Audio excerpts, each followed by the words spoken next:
신약 성경 66쪽 마가복음 8장 1절에서 16절까지 말씀 함께 봉독하겠습니다. 그 무렵에 또 큰 무리가 있어 먹을 것이 없는지라 예수께서 제자들을 불러 이르시되 내가 무리를 불쌍히 여기노라. 그들이 나와 함께 있은지 이미 사흘이 지났으나 먹을 것이 없도다. 만일 내가 그들을 굶겨 집으로 보내면 길에서 기진하리라. 그 중에는 멀리서 온 사람들도 있느니라. 제자들이 대답하되 이 광야 어디서 떡을 얻어 이 사람들로 배부르게 할 수 있으리이까? 예수께서 물으시되 너희에게 떡 몇 개가 있느냐? 이르되 7이로소이다 하거늘 예수께서 무리를 명하여 땅에 앉게 하시고 떡 7개를 가지사 축사하시고 떼어 제자들에게 주어 나누어 주게 하시니 제자들이 무리에게 나누어 주더라. 또 작은 생선 2마리가 있는지라 이에 축복하시고 명하사 이것도 나누어 주게 하시니 배불리 먹고 남은 조각 7광주리를 거두었으며 사람은 약 4,000명이었더라. 예수께서 그들을 흩어보내시고 곧 제자들과 함께 배에 오르사 달마누다 지방으로 가시니라. 아멘. 아멘. 이 4,000명 기적의 이야기를 이제 우리가 읽다 보면 오병이의 기적 나왔는데 잘못 쓴 거 아닐까? 또 나오네? 이런 생각을 하게 됩니다. 오병이의 기적은 갈릴리 바다를 건너가시기 전에 그 유대인들이 모여 사는 땅에서 유대인들을 위해서 일으키신 기적이고, 오늘 이 기적은 데가볼리 지역으로 건너가서, 그러니까 이방인들의 땅에 가서 예수님께서 일으키신 기적입니다. 예수님께서 데가볼리로 건너가시자 많은 사람들이 그의 주변으로 몰려들었고, 또 거라사에 귀신 들린 사람을 고쳐주었던 그 기적 이야기 때문에 예수님을 향해서 호기심을 갖고 있던 사람들이 마구 몰려왔어요. 그런 가운데 수로보니게 여인을 만나게 되죠. 그래서 그 수로보니게 여인이 자기 귀신 들린 딸을 고쳐달라고 했을 때 이방으로 보냄을 받지 않았다, 이렇게 예수님께서 그 여인을 테스트해 보십니다. 그럼에도 불구하고 이 여인의 강한 믿음을 보시고 그 여인도 고쳐주시고, 결국 예수님께서 이방인들을 향해서 복음을 전하지 않겠다는 것이 아니라 이방인들을 향해서 복음을 전하되 제대로 전하시기 위하여 이방인들의 각 사람들을 면밀히 살펴보시는 모습들을 보게 됩니다. 그래서 오늘 이방인들이 모여있는 이 4,000명이 모여있는 이 무리 가운데에서 예수님께서 기적을 행하시게 되죠. 예수님께서 오늘 기적을 행해야 되겠다라고 생각해서 기적을 일으키신 게 아니고, 사실은 예수님께서 무리를 보시니까 안타까운 상황이 있었던 거예요. 예수님 곁에 이 무리들이 사흘 동안이나 머물러서 함께 있었습니다. 근데 사흘 동안 사실 예수님께서 이 무리들을 먹일 능력도 없거니와 그렇게 해야 하는 사실 의무도 없어요, 사실은. 왜냐하면 예수님이 모여라 해서 모인 사람들이 아니기 때문에. 그래서 이 사람들이 각자 나름대로 여행에 필요한 양식을 가지고 왔을 텐데, 다 먹고 나서 사흘째 되는 날에는 음식이 다 떨어져 버린 것이죠. 그래서 이 무리를 돌아가게 해야 되는데 생각해 보니까 걱정스럽습니다. 예수님이 이 말씀하시는 것을 가만 보면 무리에 대해서 굉장히 관심이 많은 것을 알 수가 있어요. 첫째는 이 무리들이 양식이 떨어졌다는 것을 알았어요. 사실 예수님이 별로 관심이 없었다면 굶고 있는지 도시락을 싸왔는지 알게 뭐예요, 그죠? 예수님이 사흘째 되는 날에 양식이 떨어졌구나 라고 하는 것을 아셨고, 또 이들 중에 어떤 이는 멀리서 왔기 때문에 굶고 돌아가는 길에 기진에서 쓰러질 수도 있다고 본 것입니다. 그러니까 예수님이 그 무리 중에 어떤 사람은 가까운 데서 온 사람, 어떤 사람은 먼 데서 온 사람, 예수님께서 다 알고 있었습니다. 굉장히 관심이 많죠. 그래서 이 예수님께서 이 무리들을 향해서 어떤 마음을 가지셨냐면 불쌍히 여기시는 마음을 가졌습니다. 저는 예수님의 이런 모습을 보면 어떤 때 이렇게 마음이 따뜻해지고 어떤 때는 마음이 이렇게 뭉클해지기도 하고 그럽니다. 사실 예수님이 유대교인이잖아요, 그죠?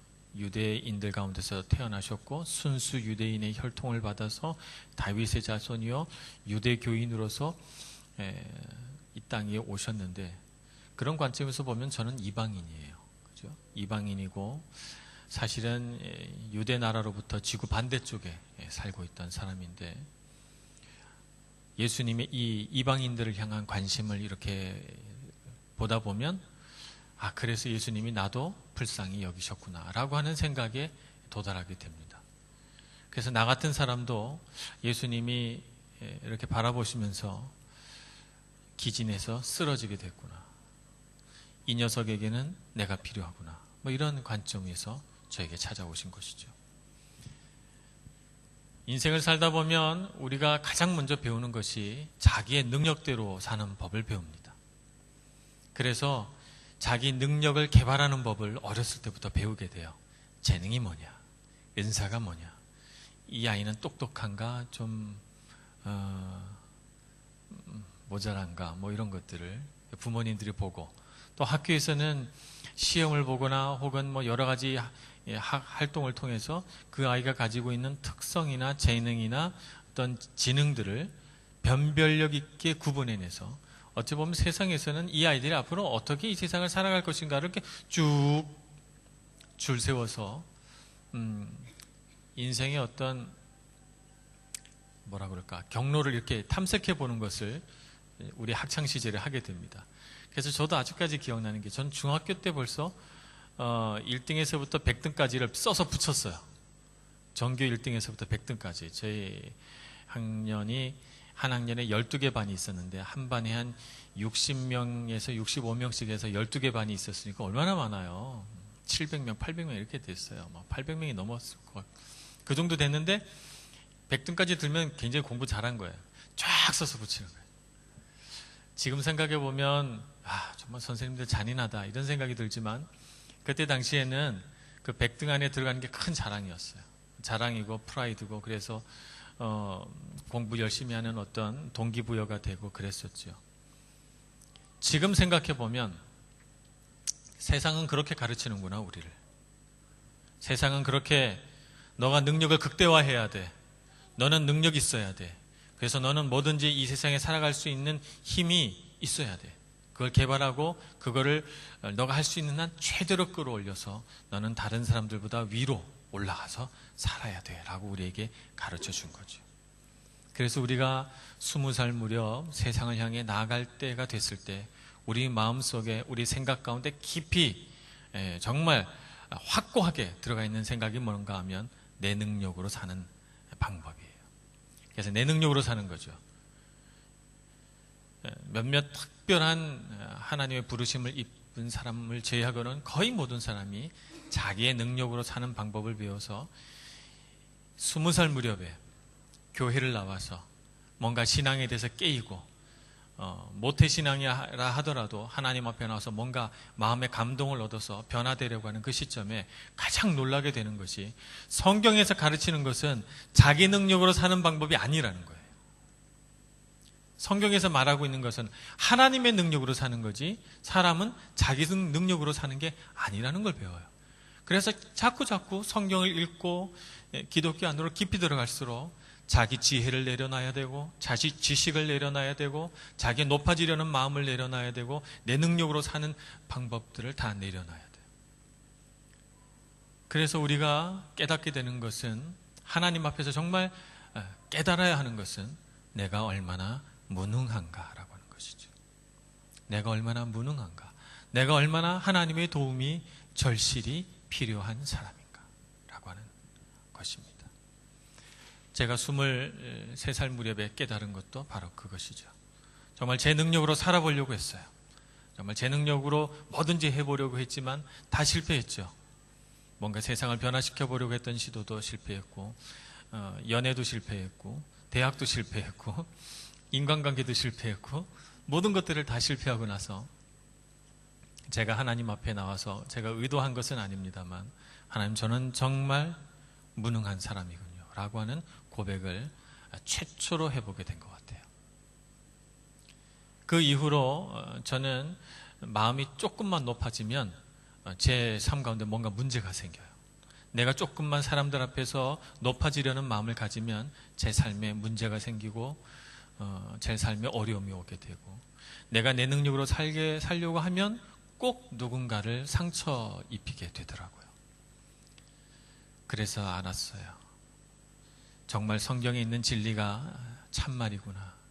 사람은 자기 능력으로 사는 것이 아니고 하나님의 능력을 가지고 살 때 아름다워지고 숭고해지고 정말 가치로워지는 것이구나 라고 하는 것을 깨달아 알게 됐어요. 근데 정말 놀라운 것은요, 그래서 내가 내 능력을 내려놓고 주님께서 주시는 대로, 주님께서 먹여주시는 대로, 주님께서 주신 힘으로, 주님께서 주신 지혜로 살아가겠습니다 라고 할 때 정말 탁월해지고 능력이 있어진다는 거예요. 그게 정말 하나님의 역설입니다.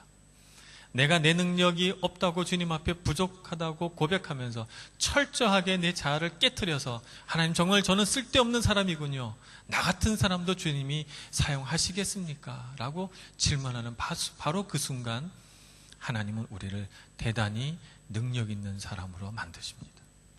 그 능력이 하나님으로부터 오기 때문이죠. 그래서 우리가 인생의 어떤 문제 앞에서 항상 우리가 가져야 될 마음은 하나님 제 능력으로 말고 하나님이 주신 능력으로 할 수 있게 해주세요.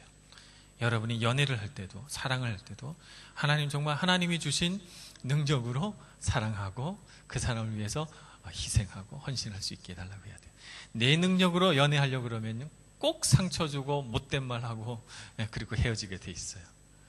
그런데 하나님이 주신 힘으로 하면 사랑이 아름다워지고 숭고해집니다. 인생의 어떤 도전 앞에 직면하게 됐을 때도 내 힘으로 도전해서 가려고 하면 두려워요. 막 무섭고 두렵고, 실패하면 어떡하지? 사람들이 나보고 손가락질 하지 않을까? 뭐 이런 생각을 하게 되는데, 하나님이 주신 능력으로 하려고 딱 주님을 붙들면, 내가 이렇게 붙드는데 주님 나에게 능력 안 주시면 주님만 손해입니다 라고 하는 배짱이 생깁니다. 그리고 담대해지고 내가 실패하더라도 하나님의 뜻이 있겠지라고 하는 굉장히 놀라운 평안이 우리 마음 가운데 들어오게 되죠. 그래서 예수님께서 이 무리들을 향해서 지금 보여주시려고 하는 것은 너희들 능력으로 살지 말고 내 능력으로 살거라 라고 하는 가르침입니다. 우리가 살아가다 보면 이 땅도 광야라, 우리의 힘이 기진할 때가 와요. 기진할 때가 오는데 그때가 바로 우리 인생의 최대 위기가 아니고 우리가 가장 은혜 받을 만한 때인 것을 여러분들이 아셔야 됩니다.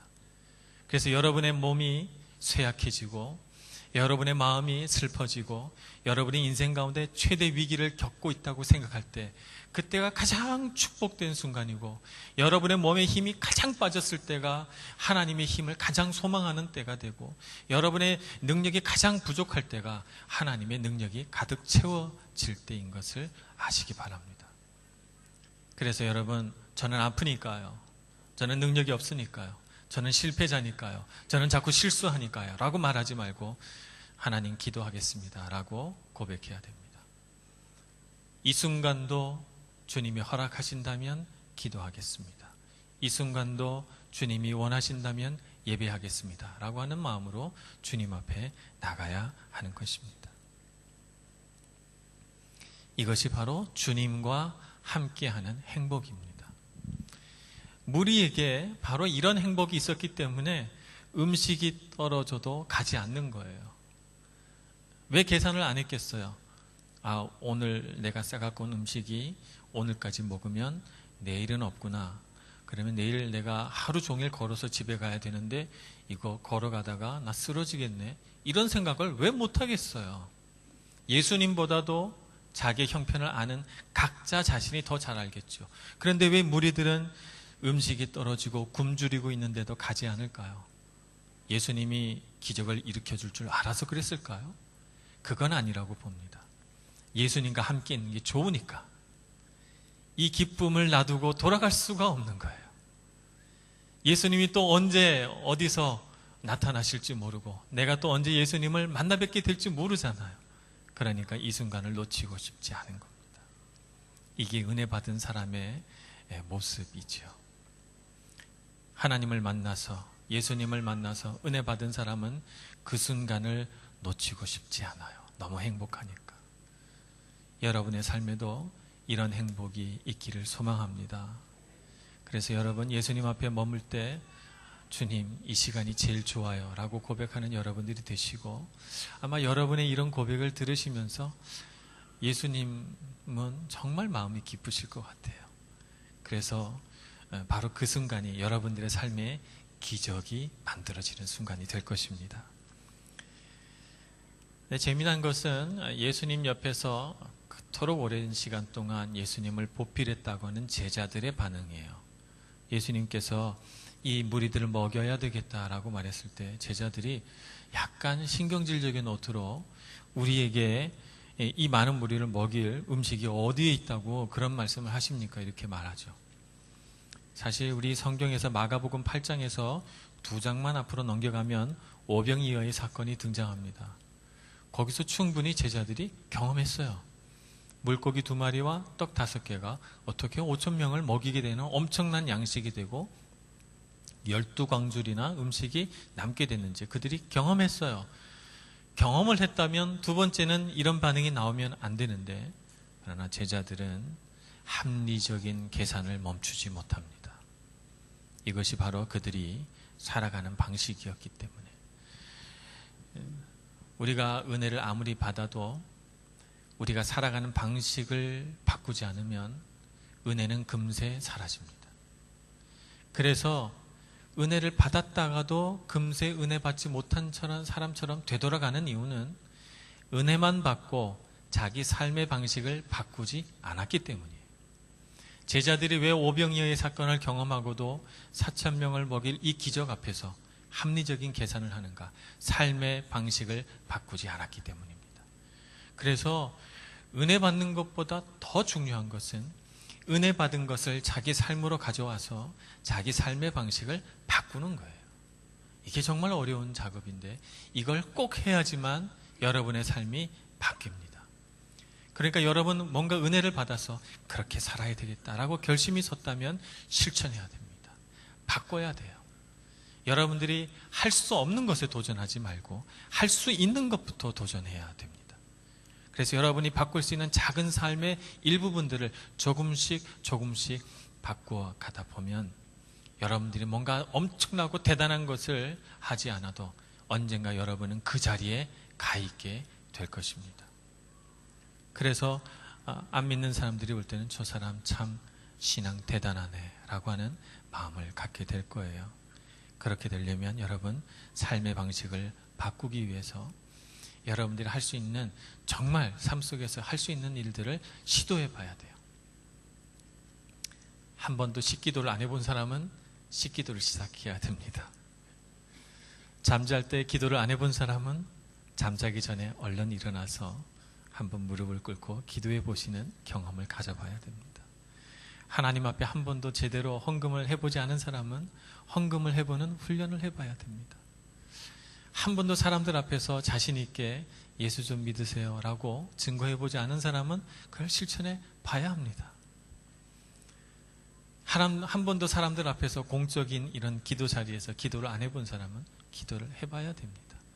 이런 경험, 그래서 자기의 삶을 조금씩 변화시켜가고 삶의 방법들을 바꿔가려고 시도하는 여러분의 시도 속에 거기에 생명이 있습니다. 이것들이 여러분의 삶을 지금은 작은 시작이지만 10년, 20년 뒤에는 엄청난 변화를 가져올 거예요. 저와 제 아내가 무척 사랑하고 지금도 연인처럼 서로 좋아합니다만, 사실은 제 아내와 저의 사랑은 제가 아내를 처음 만나서 이 사람이 원하면 헤어져 주기도 할 수 있겠다라고 하는 결심을 섰을 때 사랑이 시작됐다고 저는 생각합니다. 내가 한 번도 해보지 않고 집착하고 괴롭히고 매달리고 그랬던 저의 어떤 잘못된 연애 방식을 고치기로 결심한 그 순간부터, 그래서 그 순간 내가 사랑하는 사람이 나에게 원하는 것이 있다면 설령 그것이 헤어지는 걸지라도 내가 해주고 축복해야 되겠다라고 결심한 그 순간부터 사실은 제 삶은 변화된 거죠. 그리고 그렇게 할 수 있도록 하나님께 기도하면서 오늘 여기까지 왔어요. 그래서 저는 뒤돌아보면 뭐 그때는 굉장히 불완전하고 지금도 그렇지만 아내에게 늘 미안한 생각이 많지만 그러나 그게 시작이었어요. 여러분의 삶에도 어떤 시작 포인트가 있을 거야. 어떤 믿음의 시작 포인트, 여러분의 삶의 변화의 시작점이 있을 것입니다. 그 시작은 아주 미미하고 작기 때문에 여러분들이 많은 세월이 흘러가고 나서야 여러분들이 깨닫게 될 거예요. 그러나 그 작은 시작을 하지 않으면 여러분의 삶에 변화는 오지 않습니다. 그러니 여러분 지금 바로 시작하시길 바랍니다. 합리적인 계산을 그만두고 하나님의 기적의 이야기를 써내려 가시길 바라요. 그래서 여러분 삶에 어떤 기적들이 일어나는지를 주목해 보시기를 바랍니다. 그런데 다른 시각도 있었어요. 이렇게 겸손한 시각으로 기적을 바라보는 사람들이 있는가 하면 굉장히 교만하고 오만한 시선으로 기적을 바라보는 사람도 있었어요. 그 사람들은 바로 바리새인들입니다. 바리새인들은 예수님께 나와서 우리에게 기사와 이적을 보여달라. 당신이 하늘에서 내려온 사람, 곧 메시아라고 하는 기적을 우리에게 보여달라 그럽니다. 어느 순간에 4,000명을 먹인 그런 기적을 일으킨 순간에 그걸 요구하죠. 예수님께서 굉장히 놀라십니다. 아니 내가 이런 기적을 일으켰는데도 그것 말고 또 다른 기적을 요구한다면 도대체 이 사람들에게 어떤 기사와 이적을 보여줘야 믿겠는가? 이런 말씀을 하세요. 그리고는 더 이상 이 사람들에게는 기적을 일으켜 주지 않겠다라고 말씀하시죠. 그게 바로 우리 하나님께서 우리 사람을 보는 눈입니다. 예수님이 우리 사람을 보는 눈이죠. 우리가 작은 기적을 바라보고 그 안에 숨겨진 하나님의 마음을 알고 그래서 그 기적을 만들어가는 이야기를 알고 그래서 그 이야기 속으로 들어간 사람에게는 기적의 이야기들이 계속 만들어지지만 그러나 그 작은 기적의 이야기를 하찮게 여기고 더 큰 기적을 바라고 이런 기적 말고 내가 원하는 기적을 만들어 주세요라고 말하는 순간 우리는 바리새인들이 되는 거고 아무리 하나님께서 놀라운 기적을 일으켜도 우리의 마음에는 감동이 없을 것입니다.